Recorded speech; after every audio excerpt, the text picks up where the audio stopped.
Bonjour à tous. Aujourd'hui, nous allons travailler l'analyse thématique qui est au cœur du devoir que vous devez rendre. Alors, l'analyse thématique, c'est un travail qui porte donc sur les données de terrain, celles qui ont été recueillies dans le cadre de l'enquête. Cette analyse thématique peut se faire avec ou sans modèle théorique d'analyse a priori. Qu'est-ce à dire? Cela signifie que si le travail est en démarche hypothético-déductive, alors il est inscrit dans un cadre théorique a priori et également dans un modèle d'analyse qui découle de l'opérationnalisation de l'hypothèse pour en faire donc un ensemble de critères observables. Je vous laisse revoir votre cours de licence 1 à ce sujet, puisqu'en fait le modèle d'analyse a été enseigné en licence 1.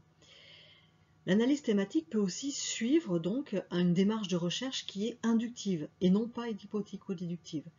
Dans le cadre d'une démarche inductive, il n'y a pas nécessairement d'inscription théorique préalable, en tout cas pas au sens strict du terme, puisque l'objectif précisément c'est de produire une théorie ancrée, donc à partir du matériau de terrain.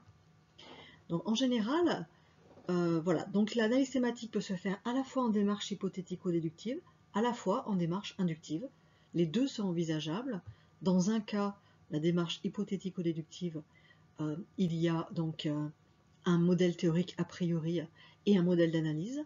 Dans l'autre cas, ce n'est pas comme ça que l'on va procéder.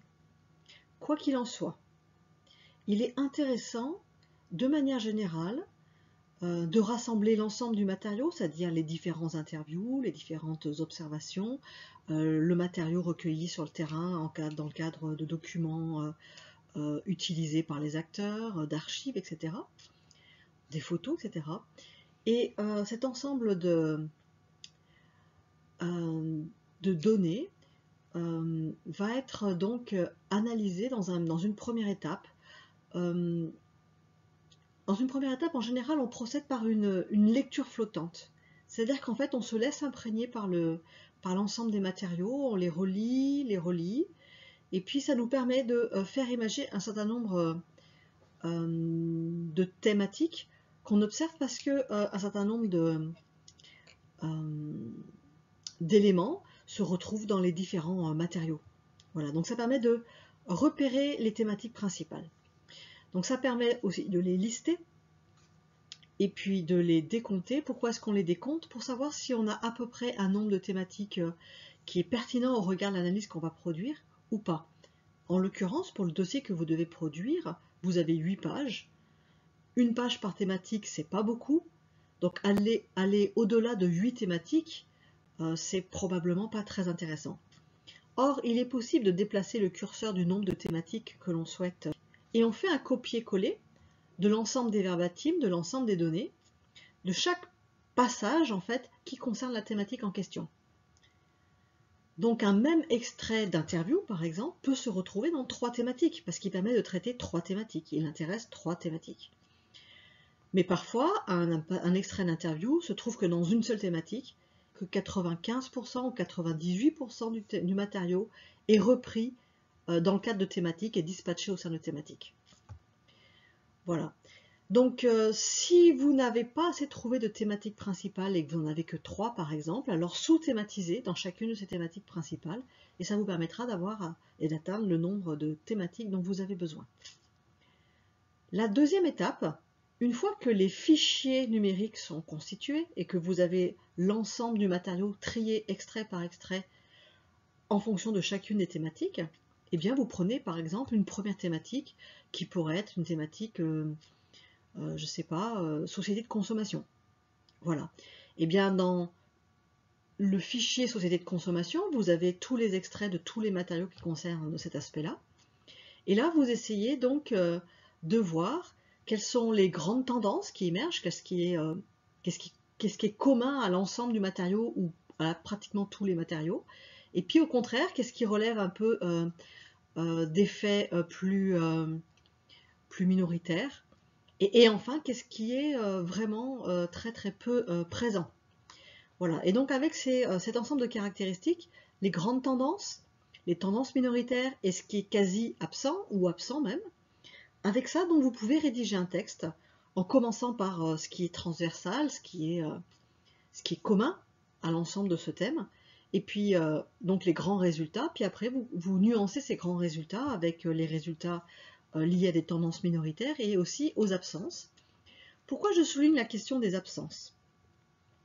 Simplement parce que un certain nombre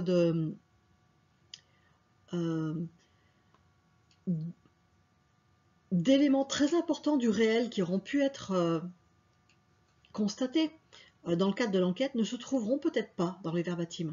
Il y a des choses dont les gens répugnent à verbaliser, répugnent de les verbaliser.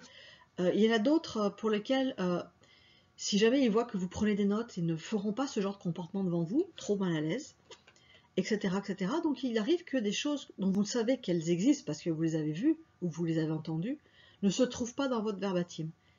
Mais justement, ça vous donne un indice sur le statut de ces données-là, de ces données qui n'existent pas dans votre verbatim. Et peut-être que vous avez pris en note, néanmoins, après avoir quitté la scène sociale que vous étiez en train d'observer, quelques éléments sur ce que vous n'avez pas pris en note directement. Donc ces éléments qui visiblement mettent davantage mal à l'aise ou qui ont besoin d'être cachés par les acteurs, peuvent être néanmoins analysés à partir de notes prises un petit peu après, avec résultats importants, parce que si vraiment c'est un élément saillant qui est constamment caché, et que ça n'arrête pas de revenir, cette idée de ces comportements de masquer un certain nombre de choses, alors ça peut être un résultat majeur de votre enquête. Voilà, donc ça c'est à vous de déterminer si c'est majeur, pas majeur, etc. C'est pas parce que c'est caché et que c'est pas présent dans le verbatim que pour autant ça n'existe pas et que c'est pas important. Une fois que vous avez rédigé vos résultats, votre premier niveau de résultats à partir de l'analyse du matériau lui-même, les analysant avec des grandes théories que vous connaissez et dont vous savez qu'elles peuvent avoir du sens au regard de matériaux que vous avez trouvés.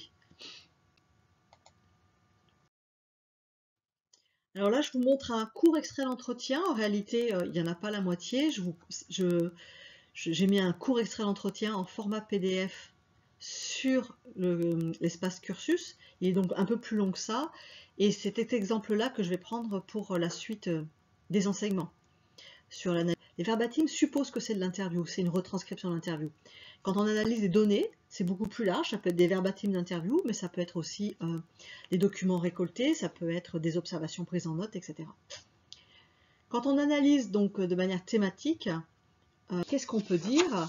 Eh bien, il y a plusieurs thématiques qui émergent, par exemple des attentes positives.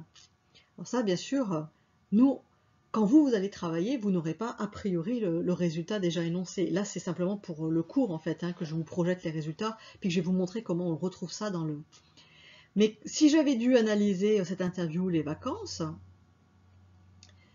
eh ben, j'aurais mis dans le positif, pour moi, les vacances, c'est tout en couleurs. Le bleu, la mer, le ciel, le doré, c'est chaud, etc. En quoi c'est positif? Des gens bronzés, gais, par exemple. Plutôt on fait ce qu'on veut pour le plaisir. Voilà, donc on s'attend à ça en matière de vacances. C'est des attentes positives. Pareil, il y a une autre thématique qui émerge, un décor hédoniste, un décor qui est propice à se faire plaisir. Et là, effectivement, elle décrit le bleu, la mer, le ciel, le sable tout doré, les cocotiers. C'est un peu carte postale ce que je suis en train de dire, etc., ce que je raconte. Le rêve. Enfin, tout ça, ça vous montre qu'en réalité, effectivement, c'est un décor de rêve. Ensuite, l'absence de contraintes émerge aussi comme grande thématique de ce petit texte. Alors, pas de téléphone qui sonne, on traînasse, ce n'est pas la course, on se lève à midi, pas de contraintes, elle le dit même tout simplement, etc. Bref, donc il y a tout un tas aussi d'éléments qui justifient le fait que vous choisissiez comme thématique absence de contraintes. Autre thématique émergente, le changement de vie, changement en termes de découverte. Alors, on vit plus sainement en vacances, plus près de la nature. J'ai l'impression, en vacances, on court, on rit, on se dépense. Donc c'est pas comme le reste de l'année. Qu'est-ce que je peux encore vous trouver? Voilà, il y a des découvertes, le stage de tennis, la poterie, des choses qu'on n'aurait jamais fait dans d'autres circonstances, parce qu'on n'a pas le temps, parce qu'on a un programme, etc., etc. Et puis après, émerge aussi une thématique qui est la nécessité de s'organiser pour réussir les vacances. Alors, on organise. Les gens avec qui on devait partir, ils veulent plus venir. On est tellement crevés qu'on n'a pas le temps de se les organiser. Tout ça, il faut les réussir, ces vacances. Donc, il y a tout un tas de choses autour de l'organisation pour pouvoir faire face et réussir ses vacances. Et en même temps, le problème de l'imprévu. La copine qui veut plus partir, les gens qui veulent plus partir, la bonne copine qui devient un monstre d'égoïsme. On a plein de choses qui sont imprévues. Et dernière thématique, la déception éventuelle. On ne sait pas très bien ce qu'on va trouver pendant les vacances, c'est le poker. Et donc voilà, on peut être déçu, des vacances ratées, ça peut être sinistre, ça m'angoisse toujours une page, mais quand vous avez 30, 40, 50 pages de matériaux, ça ne se passe pas du tout pareil. En général, c'est des paragraphes entiers que vous collez, ou plusieurs lignes, que vous copiez-collez dans vos fichiers. On peut aller plus loin. Alors là, je ne peux pas aller plus loin. Donc voilà ce qu'on peut trouver en termes de caractéristiques. Là, vous voyez que c'est beaucoup plus détaillé. Et puis donc, s'il est trop volumineux, vous pouvez en faire des sous-thèmes.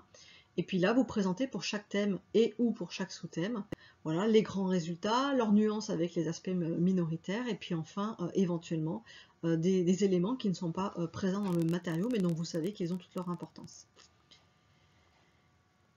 Voilà. Dernière modalité de présentation, vous pouvez tout rassembler de manière à produire quelque chose de très synthétique, mais aussi de très accessible pour votre lecteur. Et donc là, vous pouvez rassembler l'ensemble de ces caractéristiques sous ces 4 grandes thématiques. C'est une autre manière de présenter qui vaut autant que la première, hein, où il y en avait 8. Mais simplement, là, vous voyez l'idéal, l'agréable, le désagréable, le risque. C'est beaucoup plus en opposition, et peut-être que c'est plus clair pour le lecteur pour saisir vraiment de quoi il s'agit. Encore une fois, les apports théoriques peuvent être utilisés à partir du moment où vous avez rédigé ces premiers résultats. Ils vont vous permettre d'interpréter.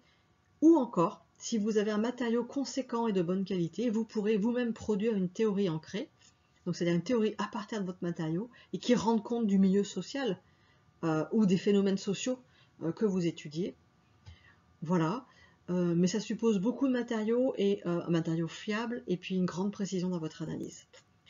Sur ce, je vous souhaite bon courage pour vos propres exercices.